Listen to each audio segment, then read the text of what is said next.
In today's MLB recap, Mason Miller probably just threw the greatest pitch ever thrown by a human being, and Roki Sasaki wasn't too far behind. He was back to throwing 101 with that otherworldly splitter. He's back. A rookie dropped his first ever fly ball attempt. The super prospect just flat out missed it. Yes, he was making his debut in the playoffs, but at least he made up for it with a seed to save a run. Manny, call him Manny Moonshot Machado, almost hit a baseball out of Wrigley Stadium. Mookie Betts, he made some history with double after double after double. And the Red Sox, they made some crucial mental mistakes against the Yankees, but Trevor's story, he might have saved it all by himself. We'll get into all of that and more in today's MLB recap. We recap every single baseball game on this channel almost every single day, so grow the game with me, leave a like, and hit that subscribe button. Be sure to use code Fuzzy on SeatGeek to save 20 bucks off all of your tickets, and if you like fantasy baseball or fantasy sports in general, don't forget to download Underdog Fantasy today for a free NFL pick'em and a bunch of free stuff. You're welcome. This first game took at least 5 total days off my life expectancy, and it started with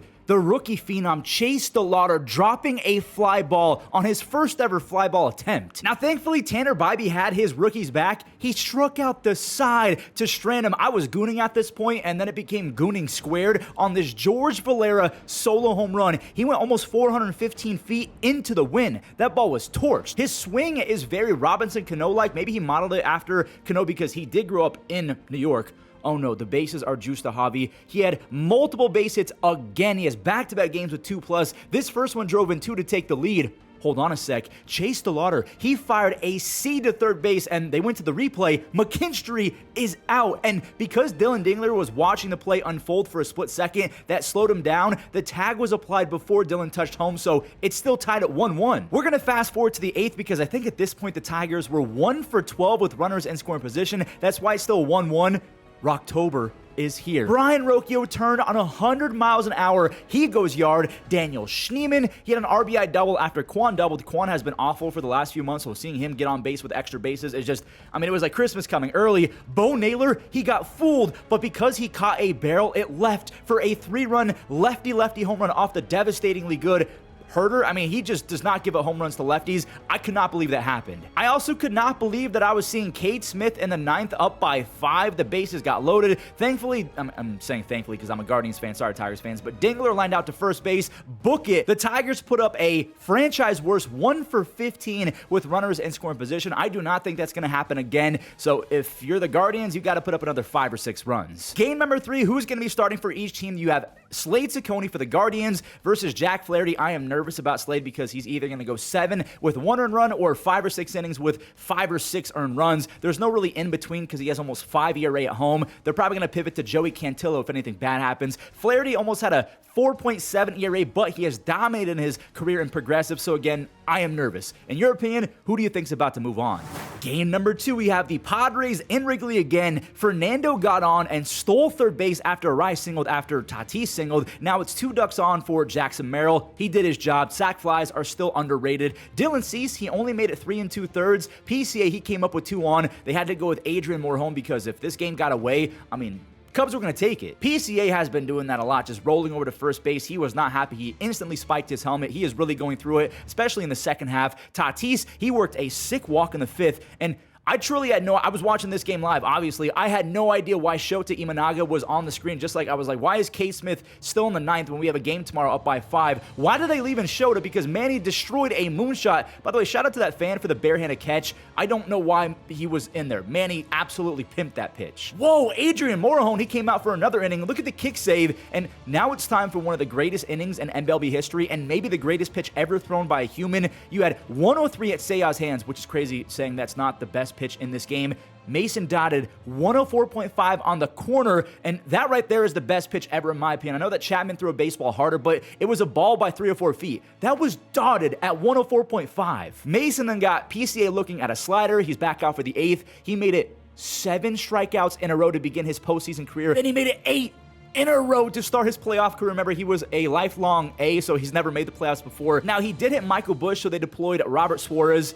and Nando saved the game. If this ball landed, it's probably an RBI triple for Nico, but the Platinum Glover snagged it. Suarez, he did convert a 4-out save with a sick double play to end it. We get another Game 3. For Game 3 of Padres at the Cubs, you have two veterans going, Yu Darvish versus Jameson Taillon. Again, they're both veterans with a lot of experience. Yu only had 3 quality starts out of 15 starts this year, but he's been insane in the postseason ever since he got lit up by the Astros in 2017. Jameson has been a monster the last month of the season. He had a 1.5 ERA his final 34 innings. Who do you got winning this series?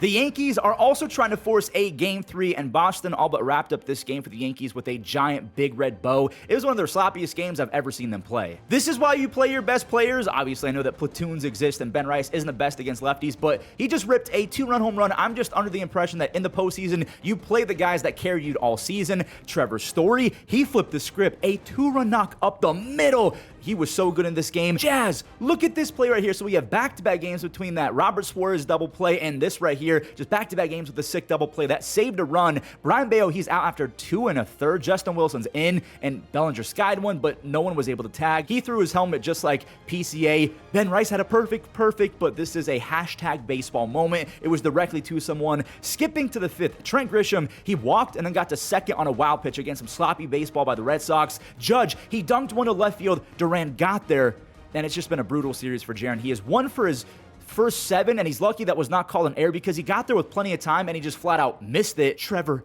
my lord, his story is still being written. The crack of this sounded like a cannon. A 3 RBI game for Trevor Story. Back to Trevor. Actually, before that, there was 2 on for Cedon with nobody out. This was one of the most pathetic bunt attempts I have ever seen. So now there's 1 out. You instantly stomp on all of the vibes. The bases are loaded after Jazz saved a run with a diving play, but the third base coach for the Red Sox did not send Nate Eaton, who is as fast as Bobby Witt Jr. Why would you not send him? Trevor then smoked the pitch, and hashtag baseball again, directly to Trent Grisham. Fernando Cruz was as pumped up as I've ever seen a human on a baseball field. Jazz, he took a walk. It's a 3-2 count to Austin Wells. Jazz is obviously running on the pitch, and he can fly. He beats the throw with a head-first slide. David Bednar, he's out there for the 9th inning for the save. He had a 1-2 Cedon with the deep fly ball. The cameraman trolled us, and also the ESPN mic system. It sounded like a perfect home run. The camera was pointing with an upward angle. I genuinely thought this baseball was leaving. Instead, ball game. Game 3, we have a battle of the rookies. We have Connolly Early versus Cam Schlittler. Early had 29 strikeouts in his first 19 innings with a tiny 1.9 walks per 9, which is half of what it usually is. So watch his command early on. He's a rookie in the Bronx.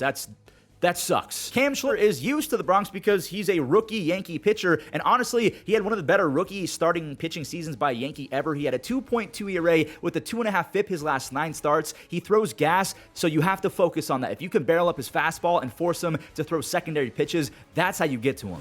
Oh no, someone on Twitter said that this series could have been an email. You guys got jokes. Now, Teoscar's error did cost Yamamoto a few extra pitches in the first inning, but then why in the world did he also not attempt to throw this home? It was hit to shallow right field. He got the ball before Lux was, or right around when Lux was rounding third base. I don't know what Teoscar was doing out there. Mookie and the other Dodgers did have Moto's back. You had a double for Mookie earlier. His second base hit was an RBI single. Enrique, I mean, this dude is as good of a playoff riser as we've ever seen. In 88 postseason games, he has an almost 890 OPS. I mean, that's a lot of sample size too. Miggy Rowe, he flared one to right field for the lead. The bases are juiced for Cincinnati. No one's out. Mookie made the right play. He threw it home. Yamamoto then was unfair. I mean, that's a rookie, bro. Be nicer. He got Styles Stewart with one of the more devastating sequences I've ever seen in an Ellie. I know that Ellie is amazing, but you could almost feel that he was going to strike out because he didn't look like Ellie. There was just zero confidence in any of his hacks. He had 0 base hits and 4 strikeouts and 6 at-bats in this series. Ohtani is now driving in runs and pumping his fist. He's fired up. Mookie, another double. He kept it fair. It is 5-2.